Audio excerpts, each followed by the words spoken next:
Oi, gente, tudo bem? Eu sou a Ana Paula e hoje eu tô aqui com a Leila para a gente apresentar o módulo 2 do nosso curso, cujo tema é Introdução à Propriedade Intelectual. Então, aqui a gente separou uma linha do tempo, né, da evolução da sociedade e das suas fontes de riqueza. Então, a gente vai desde a sociedade nômade até a sociedade do conhecimento, que é o momento que a gente está vivenciando agora, né? Nosso meio de conseguir os nossos insumos é através da informação e da tecnologia, né? Eu gostaria de frisar que existem dois modos de tecnologia, né? Aqueles ativos tangíveis, e eu gosto de dizer que é tudo aquilo que a gente pode tocar.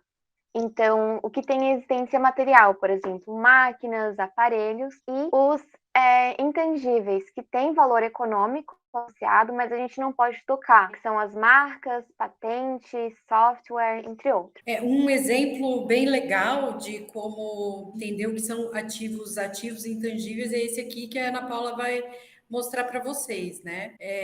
Tipo, Ana Paula, o que que o Facebook tem de ativo principal, assim? O Facebook, ele é o maior veículo de mídia do mundo, só que ele não cria nenhum conteúdo, né? Quem cria são os usuários. E aqui a gente deixou registrado para vocês o número de marcas que foram registradas, né, dentro da plataforma, patentes e patentes de design também. Então são números assim enormes mesmo.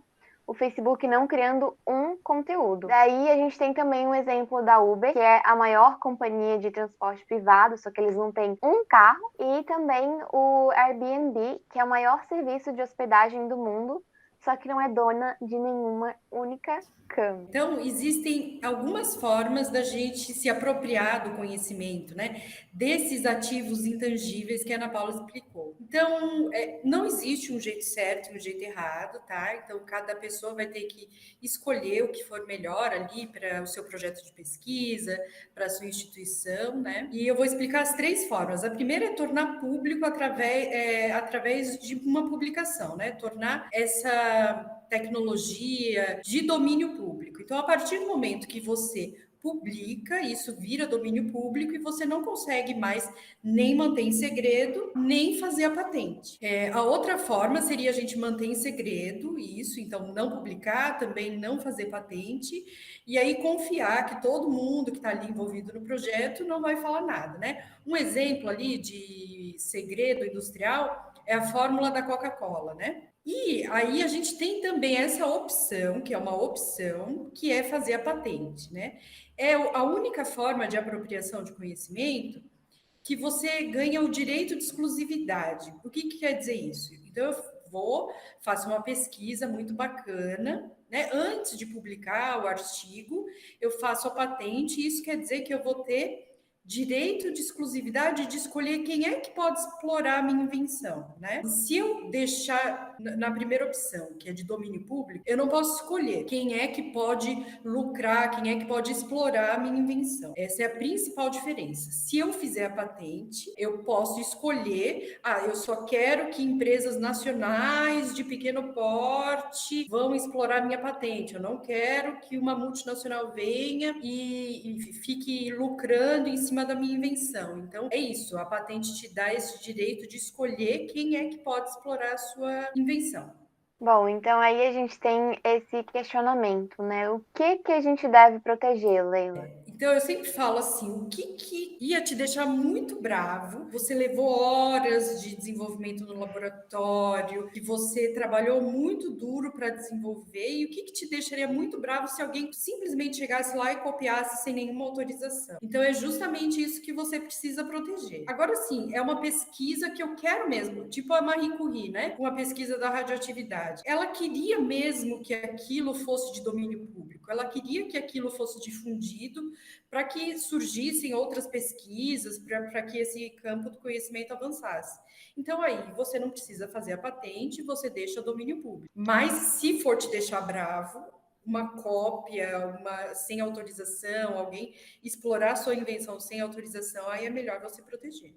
Em síntese, a propriedade intelectual ela gera um direito de exclusividade temporário para o titular, né? Então não é para sempre, você tem que renovar. E essa exclusividade ela se justifica como um benefício ou retribuição pelo investimento e esforço de criação. Então é quase como se fosse um prêmio que você ganha por ter tido aquela ideia, né? Então, uma recompensa. Aqui eu fiz esse quadro, então não se assustem, mas é só para mostrar para vocês que existem várias áreas da propriedade intelectual. Aqui nesse curso a gente vai falar especificamente sobre patentes, que eu deixei pintadinho ali para vocês, mas existem outras formas de proteção da propriedade intelectual. Então, por exemplo, por direito autoral, por desenho industrial. E aí eu queria saber, Ana Paula, se você consegue trazer para a gente algum exemplo da área da química, tem que ser, tá? De propriedade intelectual protegida por direito de autor. Como exemplo, né, de proteção por direito de autor, a gente tem os livros. E aqui também eu separei um exemplo que é a proteção de códigos-fonte, que é através do registro de programas de computador, que é uma forma de proteção que muita gente não conhece porque não é muito falado, mas é muito importante. Aqui na imagem a gente tem um certificado de RPC de um Instituto Federal goiano para uma calculadora físico-química. É um exemplo bem interessante que eu quis trazer para vocês, justamente por se tratar de um registro, né, feito por um instituto federal. Aqui eu vou mostrar para vocês, então, um exemplo de patente de invenção, que aí é bem o objeto aqui do nosso curso. Então, essa patente de invenção aqui é de 1916 e essa invenção é do Fritz Haber, ele foi Nobel de Química, e é para a produção da amônia. Então, essa patente é uma patente histórica importantíssima. E muitos estudiosos dizem que a gente não tem um problema grave de fome no mundo, né? Então é uma patente bem importante histórica. E o outro exemplo ali que eu separei é de desenho industrial, outro tipo de proteção, então ela protege bem isso, a imagem, né? O design assim do objeto. E esse foi um registro que foi feito por uma empresa que se chama Suáguas Assessoria Química, para um dispositivo de dosagem de produto químico. Então, assim, pela configuração, eu fiquei imaginando que deve ser aqueles dispositivos que você coloca dentro ou da caixa d'água ou da piscina, e aí você coloca o cloro lá dentro e ele fica boiando e fazendo a dosagem do produto químico ali dentro. Então aqui a gente tem um exemplo muito legal, inclusive a gente fez um post, né, no nosso Instagram, que é a patente da Emanuela Charpentier e Jennifer Doudna, que é o método CRISPR. Ele permite que os pesquisadores eles possam mudar o DNA de animais, plantas e micro-organismos muito precisamente. Ali na imagem, não sei se vocês conseguem ver, mas tem a imagem de uma tesourinha, então é como se desse para cortar o DNA, né? Abrir e modificá-lo. Inclusive, essas pesquisadoras, a Emanuele e a Jennifer, elas ganharam um prêmio Nobel de 2020, né? Então, foi bem interessante aí um exemplo de mulheres, né, na ciência. É um exemplo, assim, que eu realmente gosto de falar sobre ele. E aqui a gente também tem a proteção por registro de marca. Na imagem a gente tem o registro da marca Nitroquímica, que é um registro de 1936, vigente até hoje, né? E na imagem da direita a gente tem outro registro de marca, que é da marca Oxiquímica, né? Que daí é um registro do nome mais da logo. Aí, como a gente está falando bastante sobre essa questão de ciência, tecnologia, né? A minha proposta para vocês é que tal a gente ter uma aula de química afrocentrada, né? Então, já existe uma lei, que é uma lei federal, que fala sobre o ensino da história e da cultura afro-brasileira e africana, né? Então, isso é uma lei e esse ensino tem que ser transversal, né? Em todos os níveis de ensino. E aí eu trouxe aqui um recorte para vocês que tem uma escolinha de Salvador que lançou essa feira de ciências de produções científicas africanas. E uma dica, outra que a gente tem para vocês, é um livro dessa que está ali na foto, que é a professora Bárbara Carini, da Universidade Federal da Bahia, que é esse livrinho aqui, História Preta das Coisas, 50 invenções científico-tecnológicas de pessoas negras. Então, eu deixei ali o link para vocês, se vocês se interessarem por esse livro. Ele tem várias passagens bacanas. Uma aqui que eu separei para vocês, pesquisador responsável pela parte das pesquisas para a vacina da Covid-19. Então, um homem negro, e é bem legal a gente estar trazendo esse conteúdo para os alunos e falando sobre a história das pessoas afro-brasileiras, né? E como eles foram importantes para o desenvolvimento científico e tecnológico. E aqui a gente tem uma sugestão de sequência didática, né, que é o livro chamado Alquimia Africana e as Transformações da Matéria, o caso do ouro. Então é uma dica aí bem interessante que a gente tem para passar para vocês, e a gente vai estar disponibilizando esses slides, né, então vocês vão poder acessar esse material. Então, eu separei aqui algumas vantagens de proteção via propriedade intelectual, que são a captação de investimento, a barragem de concorrência, o aumento da relevância e o impacto social.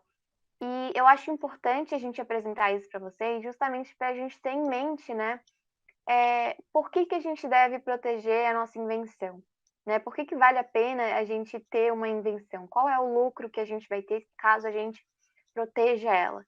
Então, essas são as vantagens. Então, o primeiro aspecto que a gente vai mostrar para vocês é como a propriedade intelectual pode aumentar a relevância, né? Então, eu fiz aqui alguns recortes de matérias publicadas.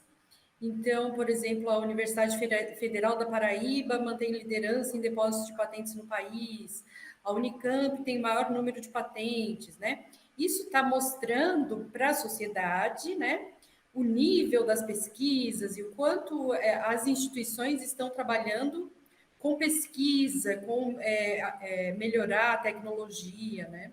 Então, esse é um dado bem relevante. Então, aqui a gente separou para vocês esse ranking, né, de patentes de invenção e está destacado ali na posição 42 o Instituto Federal de Educação, Ciência e Tecnologia do Espírito Santo, com 14 patentes. Então, os IFs, eles estão aí, eles estão apresentando bastante patentes e isso é muito bom para a gente, né? A intenção a gente estimular cada vez mais isso, porque é muito importante para a economia do nosso país, né, e para o nosso desenvolvimento tecnológico. Outra forma que a gente trouxe para vocês também de como aumentar a relevância do grupo de pesquisa, né, é porque no currículo Lattes ele tem uma aba específica de produção técnica, tá?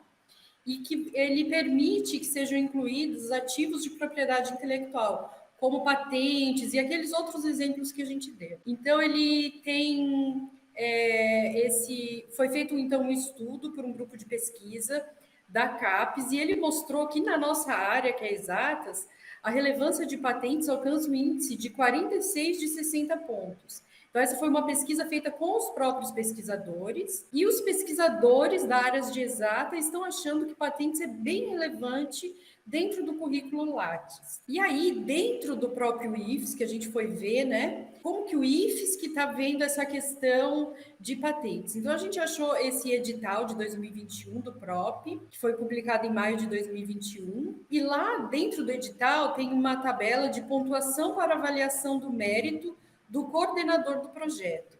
Então, olha lá, patente aparecendo, né, como pontuação de avaliação de mérito de coordenadores de projeto. Então, para o IFES, que também patentes já está sendo uma questão já trabalhada e bem relevante. E aí, dentro de impacto social, essa é uma história bem bacana que eu posso mostrar para vocês, que é sobre uma cidade que fica no meio oeste de Santa Catarina, que chama-se Luzerna. É uma cidade linda, pequenininha, e que tinha uma matriz econômica bem ligada à agricultura, tá?